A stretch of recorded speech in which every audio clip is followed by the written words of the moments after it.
पहिल्यांदा असं होतंय की माझी पूर्ण फॅमिली इंटरव्ह्यू मध्ये आहे आणि मी सतत माझ्या फॅमिली बद्दल बोलत असते. सगळे सांगत असतात तुमची मुलगी छान अभिनय करते, छान दिसते. माझी फॅमिली इतकी छान आहे. तू पण बघितलं असेल सकाळपासून की सगळे मिळून मिसळून राहतात आणि प्रत्येक डिसिजन मध्ये प्रत्येकाचं मत असतं. जेव्हा मला हे लागलं पण होतं, पुढच्या अर्ध्या तासात सगळी जण जॉबला होते. पुढच्या अर्ध्या तासात सगळे हे तिकडे रेडी होते.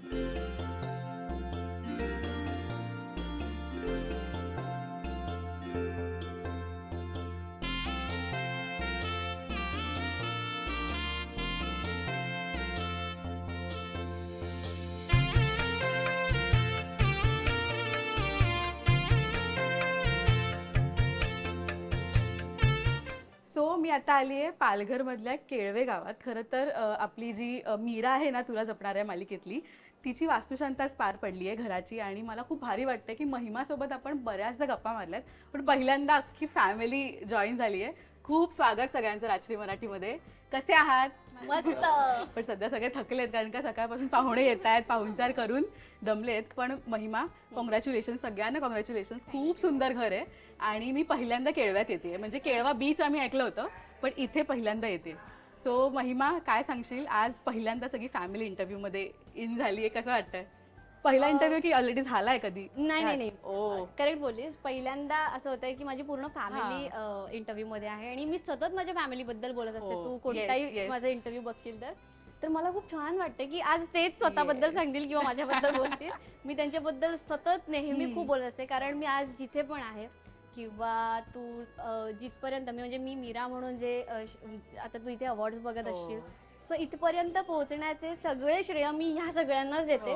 कारण हे सगळे माझ्या पाठीशी इतके खंबीरपणे उभे होते. मला कधीच सेकंड थॉट घ्यायची गरज नाही पडली किंवा मला असं नाही वाटलं की हे नाही झालं तर आपल्यावर प्रेशर येईल का.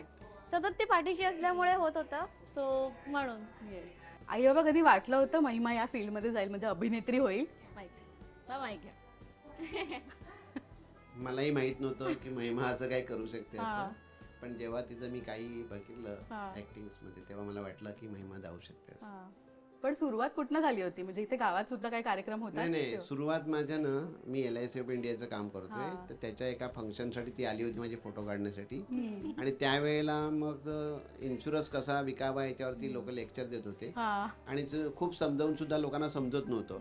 तेव्हा तिच्या डोक्यामध्ये कल्पना आली की मी असं एखादं ऍक्ट करून दाखवलं तर मग लोकांना ते इन्शुरन्स वेगळं समजेल. आणि मग तिने एक चांगल्या प्रकारे एक अभिनय केला की एका माणसाकडे इन्शुरन्स असतो, एकाकडे नसतो. ज्या फॅमिलीकडे इन्शुरन्स नसतो आणि एखाद्या ॲक्सिडेंटमध्ये दोन्ही माणसं गेल्यानंतर त्यांची कुटुंब इतकं म्हणजे बिकट परिस्थितीत जातं. हा अभिनय तिने एवढ्या प्रकारे चांगल्या प्रकारे रंगवला आणि त्यामुळे तिथे स्टेजवर असलेल्या प्रत्येक माणसाच्या डोळ्यातून पाणी यायला लागलं. इतकं बेस्ट अभिनय तिने केला आणि तेव्हा मला वाटलं की काहीतरी महिमा करू शकते आणि करते. तिथून सुरुवात झाली. मी आतापर्यंत कलाकारांचं असं ऐकलंय की स्टेज परफॉर्मन्स केलाय, की गणपतीमध्ये डान्स केलाय, तेव्हा पण हे काहीतरी वेगळंच आहे LIC पॉलिसी. पण कमाल आहे हे सगळं. पण आई किती मिस करता आता? ही ठाण्यात असते कारण का शूट ठाण्यात होतं, पण किती मिस करणं होतं आणि आता सगळी फॅमिली जमली आहे. अभिमान किती वाटतो आणि किती मिस करता तिला रोज? तसं बघितलं तर मी तिला रोजच फोन करते, फोनवर नेहमी बोलत असते. पण ती आता इतके दिवस असं लांब वगैरे कधी गेलेली नाही, त्यामुळे मला थोडं असं होतं. पण मीरा ही सगळ्यांची लाडकी झाली आता, म्हणजे सगळ्यांना ती आपली मुलगी वाटते. तर एका आईला कसं वाटतं हे बघून? छान वाटतं. पण इथे गावात पण असं मीराची आई वगैरे असं ओळखत असते ना, सगळे सांगत असतात तुमची मुलगी छान अभिनय करते, छान दिसते. नाईस. येस. ताई, खूप स्वागत तुझं. कशी आहेस? मस्त. आणि इथे आल्यावर मी बघते की ताईवर सगळं हिने सोडून दिलंय. ताई हे बघ ते बघ, म्हणजे गो टू पर्सन आहेस तू तिची, राईट? तिला थोडा विश्वास आहे माझ्यावर की दीदी करेल. मी नाही केलं तर दीदी करेल, माझ्यासाठी काहीतरी दीदी आणेल. की टाइमवर पण मी सांगितलं तर दीदी मॅनेज करेल, असं तिचं असतं. आणि जिजू इथे ग्रीन फ्लॅग आहेत पूर्ण, तिच्या नीरा नीट करून देतात. हे तर करायलाच लागते. धाकामुळे की नाही प्रेमामुळे, दोन्ही. नाही, फार छान वाटते मला. महिमा जे अभिनय करते आणि तिचं सगळं आतापर्यंत जे अचीव केलंय त्याचा आम्हाला फार अभिमान वाटतो. आणि मला खरंच ते आधी असं वाटलं की मला माहितच नव्हतं की हे जिजू आहेत, इतके ते मिळून मिसळून गेले आणि सगळं काम करतात. आणि ते मगाशी झालं होतं की थोडंसं फ्रेश होऊ का, पण नको काम केले दिसलं पाहिजे. पण नाही, त्यांच्याबद्दल काय सांगाल ताई आणि जिजू? ऑब्व्हियसली दीदीचं मी जसं तीच म्हणाली किंवा तूच म्हणालीस, मी सोडून देते.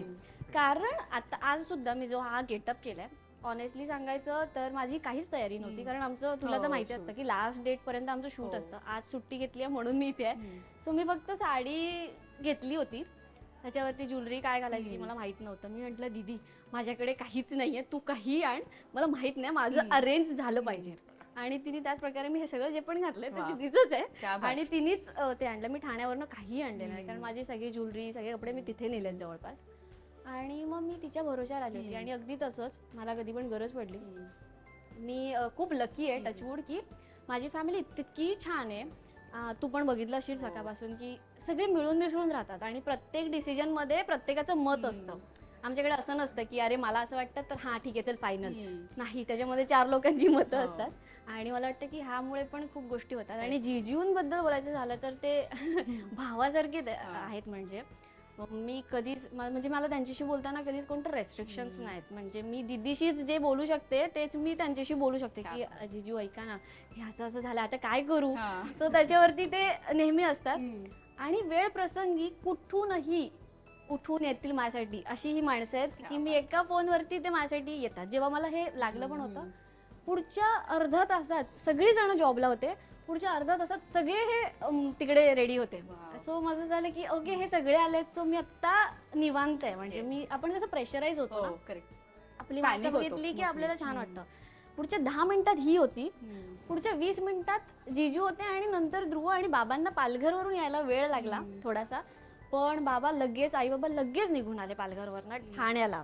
थोडासा फ्रिक्वेन्सी कमी आहे आणि बाय कार यायचं तर मग ट्रॅफिक अडकू वगैरे. पण ते जिथे होते तिथून डायरेक्ट निघाले, कोणाला काही न सांगता. सो ही अशी माणसं आहेत ज्यांना मी कधीही कॉल करू शकते, जी म्हणजे माझ्यासाठी सगळं आहेत माझ्यासाठी. आणि तू ट्रॉफी सुद्धा घरच्यांना डेडिकेट केली होती रेड कार्पेटवर, मला चांगलं आठवतंय की हे ट्रॉफीज माझ्या घरच्यांसाठी. सो आणि ध्रुव तर म्हणजे इव्हेंट मॅनेजर झाला. काय कसा आहेस? आणि हा सर्वात लहान भाऊ, सगळ्यात लहान ना, पण सर्वात जबाबदारीचं काम तो करतोय. पण काय सांगशील ताईला आज, म्हणजे ताईमुळे आपल्या सगळ्यांना ओळख मिळते आज की तुझी बहीण, आम्ही तिला बघतो. हो नक्की, खूप छान वाटतं. म्हणजे आधी असं म्हणायचे की कधी बाबांच्या नावाने ओळखायचे, ह्यांचा मुलगा आहे, तर कधी मला स्वतःहून कोण ओळखायचं. पण आता बऱ्याच ठिकाणी असं होतं अरे मीराचा भाऊ. तर छान वाटतं ऐकून, खूप छान वाटतं की माझी दीदी एवढ्या वरच्या स्तरावर पोचली. आणि खूप छान वाटतं तिचा अभिनय, तुला जपणार आहे, तिची पॉप्युलॅरिटी पण खूप आहे, एकदम छान वाटतं. म्हणजे आई पुरस्कार मिळाला. हो, आणि लक्षवेधी चेहरा सुद्धा खूप छान. सो खूप मस्त वाटतं की माझी बहीण एवढ्या मोठी ऍक्ट्रेस झाली आहे. माझ्या ऑफिसमध्ये म्हणजे इंटर्नशिप करतोय, बट ऑफिसमध्ये पण मला बरेच जण विचारतात अरे तुझी बहीण आहे, सांग ना, मला तिच्याकडून एक फोटो पाहिजे, ऑटोग्राफ पाहिजे. तर छान वाटतं असं ऐकून. मी तुझा PR नाहीये, भाऊ आहे. पण नाही, इथे केळव्यामध्ये ना पहिले खूप लिमिटेशन्स असतील ना की ऍक्सेस नाहीये काही गोष्टींचा, पण हे तिथपर्यंत तू कशी पोहोचलीस? म्हणजे हा मेन प्रश्न आहे. आणि तो अजूनही म्हणजे इथे राहणाऱ्यांना ज्यांना कलाकार बनायचं आहे त्यांना अजूनही कुठे म्हणजे कळत नाही की कुठून सुरुवात करू. सो जसं बाबा म्हणाले की तिथे मला असं वाटलं की करूया, मग बाबांचं झालं की बघ, मग मी पेजंट्स केले, इथून सुरुवात झाली. आणि ह्या सगळ्यामध्ये आई बाबा आणि हे सगळे माझ्या सोबत होते. ऑनेस्टली सांगायचं तर मी ओपन ऑडिशन्स पासून सुरुवात केली होती. पहिली ऑडिशन मी ठाण्यालाच गेली होती आईसोबत. आई प्रत्येक ऑडिशन मध्ये माझ्यासोबत असायची, पण मी पहिली ऑडिशन दिलीच नाही समहाव, कारण खूप मोठी रो होती. आता ते कोविड नंतर थोडं ऑनलाईन वगैरे झालंय, सो जरा बरं पडतं. पण मी तेव्हा ओपन ऑडिशन्स द्यायचे आणि माझ्यासोबत आई फिरायची. लांब असेल तर आई आणि बाबा दोघं गाडी घेऊन यायचे. त्याच्यात माहीत नसायचं की काय होणार आहे पुढे काय नाही, फक्त ऑडिशन तू दे. आणि आईचा तर खूपच मोठा वाटतंय, कारण मी जेव्हा शूट पण मला जेव्हा मिळाली सिरियल, मी साईड रोल करत होते ना जेव्हा, तेव्हा आई माझ्यासोबत 24 तास असायची. म्हणजे सेटवर बसून असायची. मला असं वाटायचं की विचारीचा खूप वेळ जातोय, पण मग माझं असं व्हायचं की आता करणं तर आहे. सो या सगळ्या प्रोसेसमध्ये माझे आई बाबा माझ्यासोबत होते. आणि जेव्हा इंटरव्ह्यूचा म्हणजे इंटरव्ह्यू हे तर आता सगळं होत आहे, पण ऑडिशन्स द्यायची कशी हेही माहीत नव्हतं. तेव्हा हा आणि ही दीदी आणि ध्रुव माझी Video व्हिडिओ record रेकॉर्ड करायचे. करायचे. आणि ना तेव्हा खूप असं व्हायचं, कधी कधी नवीन नवीन असतो आपला कॅमेरा कॉन्शियस असतो, सो आपल्याला असं होतं फंबल पडतात किंवा मग किंवा script आपले पूर्ण घरचे होत समोर नाही. उभे आहेत तर आपण अजून कॉन्शियस होतो. हा हे पण होतं. की आई बाप कोणीच नाही, हा फक्त जो व्हिडिओ काढणार आहे तो आणि मी, असेच आम्ही असायचो तिथे. आणि जेवण चालू असेल तर गॅस बंद, आई रूम मध्ये जाऊन बसायची, भांडी घासायची, थांबायची, बाबा मीटिंग असेल थांबून राहायचे रूम मध्ये. सो ह्यांनी एवढं कॉपरेट केलं म्हणजे. आणि हे लोक, माझा ध्रुव तर व्हिडिओ काढायचा, म्हणजे त्याला असं झालेलं असेल की मला आता होत नाहीये. आणि माझं एकदा असं झालं होतं की होतच नाहीये व्हिडिओ, आणि तेव्हा मी खूप पॅनिक झाले होते. आणि दीदी सांगते अरे काय नाही ग काय नाही. सो ह्या दोघांनी मला खूप सपोर्ट केला ऑडिशन प्रोसेस पासून, म्हणजे घरी ऑडिशन्स बनवणं आणि बाहेर जायचं असेल तर आई बाबा. सो एवढा सपोर्ट असल्यामुळे मी कधी मागे बघितलंच नाही किंवा हा थॉटच नाही आला की नाही झालं तर. सो त्या फ्लो मध्येच मी गेले. मोटिवेशन घरातूनच येते.